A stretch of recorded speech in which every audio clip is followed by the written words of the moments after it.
যে একদল পর্যটক গেলে তাদেরকে সেখানে হেনস্থা করা হয়, হয়রানি করা হয় এবং অপমান করা হয়। আমরা এর আগেও দেখেছি সেখানে বিভিন্ন সময়ে পর্যটকরা গেলে সেখানে ধর্মের অজুহাত দিয়ে, গ্যাং ঘরের অজুহাত দিয়ে সেখানে বারবার পর্যটকদেরকে হয়রানি করা হচ্ছে। শুধু হয়রানি করে ক্ষান্ত হয়নি, সেই সন্ত্রাসী গোষ্ঠীরা তারা সেখানে পর্যটকদের মোবাইল ছিনতাই এবং টাকা পয়সা লুটপাট করা সহ পর্যটকদেরকে বিভিন্ন সময়ে মারধর এবং হয়রানি করে আসছে। একের পর এক এই ধরনের ঘটনা রাঙ্গামাটি যেহেতু পর্যটন এরিয়া, পর্যটন এলাকা, পর্যটন শহর, এখানে এই ঘটনায় বারবার এই একই ধরনের ঘটনা ঘটায় এখানে উদ্বেগ সৃষ্টি হচ্ছে।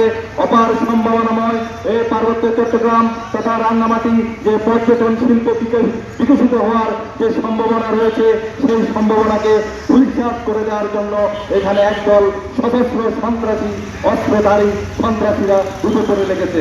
তিন পার্বত্য জেলা সাধারণ পাহাড়ি বাঙালিদের সর্বস্ত